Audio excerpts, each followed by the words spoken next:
Bonjour et bienvenue sur ma chaîne dans une nouvelle vidéo qui sera une pile à lire puisque j'ai décidé de participer au challenge créé par les fantaisies de Bouliche qui s'intitule Synesthesia Book Challenge qui se déroulera sur toute l'année.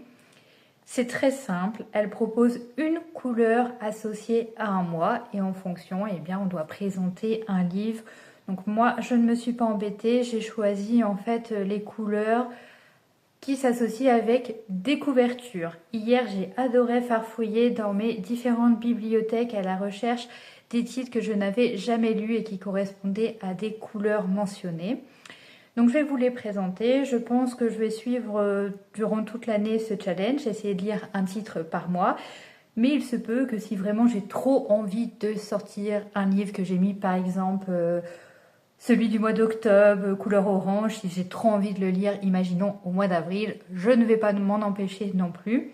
C'est le plaisir en fait de vous proposer une pile à lire. C'était le plaisir pour moi de ressortir des livres qui traînent dans ma pile à lire, dans mes bibliothèques depuis de nombreuses années, de les remettre un petit peu au goût du jour en avant et de me donner envie de les sortir comme ça plus rapidement. Pour le mois de janvier, la couleur est rose et ça tombait hyper bien. C'est d'ailleurs ça qui m'a donné encore plus envie de participer au challenge, c'est que j'avais justement un livre à lire. Je dois le rendre incessamment sous peu puisqu'il s'agit d'un emprunt médiathèque. La robe est rose. Il s'agit de Contes de fées de Daniel Steele, publié aux éditions Les Presses de la Cité. Nous sommes dans une réécriture de contes type Cendrillon par rapport au résumé que j'ai pu lire.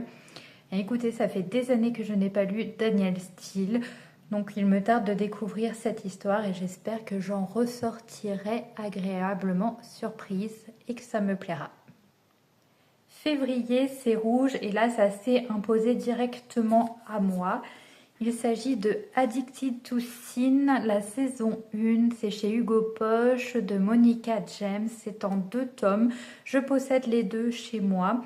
Et là, on ne peut pas être plus dans le thème, la couverture est bien rouge. Nous sommes donc dans de la romance. Saura-t-il choisir entre l'ange et le démon ? Clairement, on part sur un triangle amoureux. Ça ne plaira certainement pas à tout le monde puisque c'est quelque chose qui ne plaît pas toujours. Alors moi, le triangle amoureux en soi, c'est pas ce que je préfère. Après, tant que le couple, c'est celui que je veux à la fin, ça me va. Un homme qui nous raconte son attraction pour 2 femmes très différentes. Dixon choisira-t-il l'ange ou le démon ? Pour mars, j'ai hésité entre 2 titres et finalement j'ai sorti donc pour la couleur pastel celui-ci. C'est On reste amis de Abby Jimenez aux éditions J'ai lu, la comédie romantique de l'année. On ne parle pas de 2026, je crois qu'il date de 2020 ce titre. Ça va être une romance, je pense, qui va se transformer entre amitié, qui va se diriger vers une histoire d'amour. La thématique a l'air plutôt pas mal parce que là j'ai relu le résumé. Donc entre 2 personnes qui vont se lier d'amitié parce qu'ils ont des amis communs. Sauf que la jeune femme ne veut pas aller plus loin avec l'homme, donc c'est Josh je crois, parce qu'elle va subir une opération la rendant stérile. Après, je vais voir de ce qui va découler de tout ça, mais en tout cas, le sujet m'interpelle et les histoires d'amitié qui se transforment en histoires d'amour, j'aime beaucoup. Pour avril, c'est la couleur verte. Il s'agit d'un titre numérique que j'ai pour cette thématique. Donc, c'est The Book of Ivy de Amy Angel. C'est de la dystopie en 2 tomes. Ça fait des années que je veux lire cette histoire qui me trotte dans un petit coin de ma tête à une époque lorsque j'étais sur Booktube, on voyait énormément passer ce diptyque et c'est resté dans un coin de ma mémoire parce que j'ai toujours autant envie de le lire, donc pourquoi pas essayer de me caler donc les 2 tomes si ça me plaît de les enchaîner. Le mois suivant, c'est la couleur violet qui a été choisie. J'avais plusieurs titres qui allaient bien au niveau de cette couleur et je me suis dirigée vers une romance historique écrite par Liv Fox, Irrésistible Arrogance, qui fait partie de la série Amours imprévus. Liv Fox, j'ai envie de la découvrir. C'est une auteure donc en auto édition qui écrit, je crois, que de la romance historique. Donc ça me permettrait de la découvrir et de me relancer dans ce genre que j'affectionne et je n'en ai pas lu l'année passée. Ça me manque fortement. À une époque, je pense que je dévorais un petit peu trop de romance historique et après ça me lassait petit à petit. Mais là, après une longue pause, j'ai envie de revenir à ce genre que j'adore. Donc ça se déroule en Angleterre en 1816 avec une union arrangée entre un comte et une femme, mais ça ne l'enchante pas du tout au comte Charles Whitley parce qu'il connaît très bien Lady Selina Hertfield. Il a grandi à ses côtés et la connaît mieux que quiconque. Je pense qu'on est sur la thématique un peu du Enemies to Lovers. Juin arc-en-ciel, donc il faut au moins minimum 3 couleurs sur le rouge, orange, jaune, vert, bleu, indigo. Et je suis tombée sur une couverture qui possède donc au moins 3 couleurs. Donc nous avons du bleu, du jaune et du orange avec donc Fleurs sauvages de Kimberly Freeman aux éditions Charleston. Il est dans ma pile à lire depuis de nombreuses années. Il me tente toujours autant puisqu'on est dans l'un de mes genres préférés en fait, pour tout vous dire. Il y a la romance, il y a donc tout ce qui est thriller, policier, cozy mystery. Il y a tout ce qui est contemporain avec secret de famille sur double temporalité. C'est ce qu'on va retrouver dans cette histoire.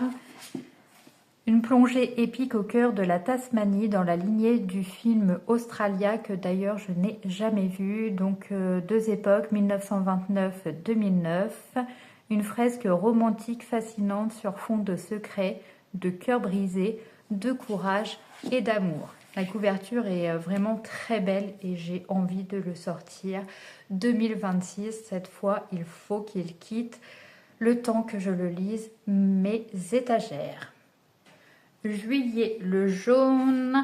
Donc j'ai sorti Surf Sister de Michel Dalton aux éditions Albin Michel.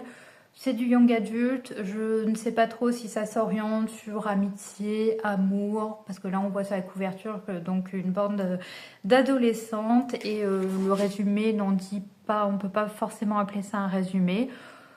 Ah si, là, parce que j'avais vu juste là. Donc Izzy est heureuse à Pearl Beach sur les côtes de Floride. Son programme des vacances, se lever tôt pour aller à la rencontre des vagues, travailler chez Surf Sister et profiter de ses amis. C'est sans compter l'arrivée de Ben qui semble avoir très envie de prendre des leçons de surf. Bon voilà, très clairement, on va être sur une romance young adulte, estivale. Ça sera l'été, donc ça sera le moment idéal de sortir ce livre.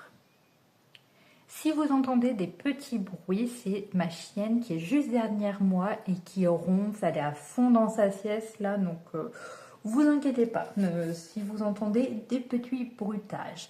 Donc je poursuis ma vidéo avec le mois d'août, le bleu. Donc j'ai mis quelques secondes d'inattention, j'hésitais avec un autre, je crois que c'était, je sais plus le titre, mais en tout cas pareil, couverture bleue. Alors il se peut qu'en cours je change, on verra. En tout cas, ça me tente bien. Quelques secondes d'inattention. Donc, c'est de Jess Blackadder aux éditions Presse de la Cité. On est avec une famille qui emménage dans une nouvelle ville à Sydney. Mais malheureusement, il va se passer un drame puisque leur dernier enfant va se noyer dans une piscine. On nous dit un roman à 3 voix, public et puissant, qui explore avec acuité et finesse les conséquences d'un événement dévastateur pour l'équilibre familial. Et s'il y est question d'absence, il nous parle aussi de pardon, de résilience et d'espoir. Septembre, marron, j'ai un peu plus galéré, je l'avoue, pour cette couleur, donc marron crème. Et j'ai finalement trouvé Cluedo, Monsieur Moutarde, c'est toi le héros, c'est dans la bibliothèque verte, aventure sur mesure.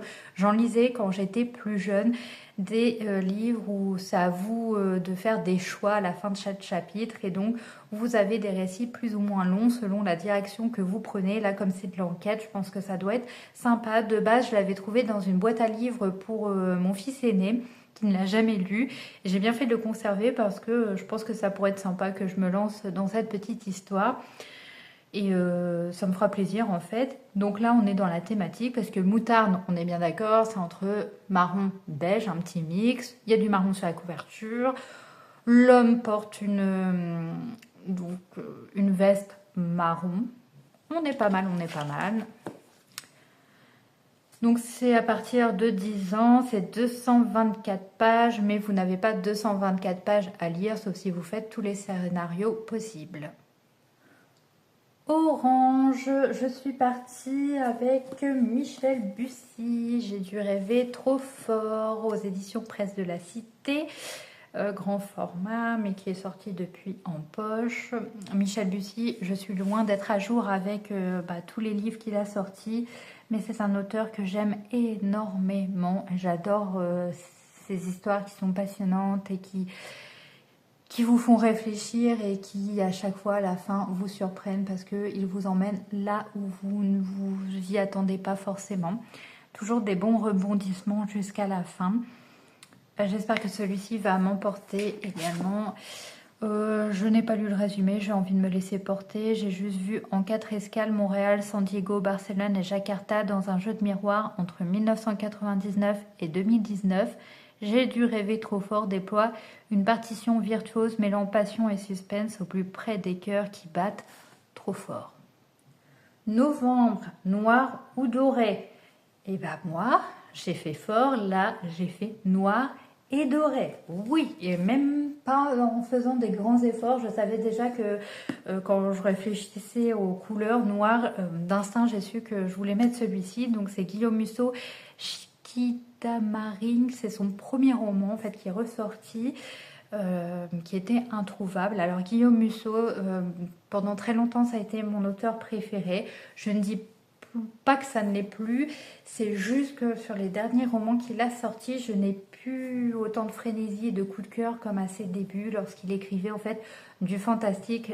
Personnellement, c'est là où je le préférais parce qu'à chaque fois ses fins elles étaient extraordinaires et je préférais en fait. Donc là, je ne sais pas trop avec ce premier roman, du coup, si je vais retrouver un petit peu ce que j'aimais justement tellement chez lui. Je continue à lire, même si je ne suis pas à jour. Guillaume Musso reste dans ces auteurs que j'adore, mais je ne suis plus à fond comme j'ai pu l'être à une époque. Et pour finir, le dernier mois de l'année, blanc argenté, j'ai choisi une autre romance historique avec Un amant de rêve de Virginia Henley. C'est aux éditions J'ai lu dans la collection Aventure et Passion. La couverture est vraiment trop jolie, elle est trop dans le thématique, il y a du gris argenté tout en haut.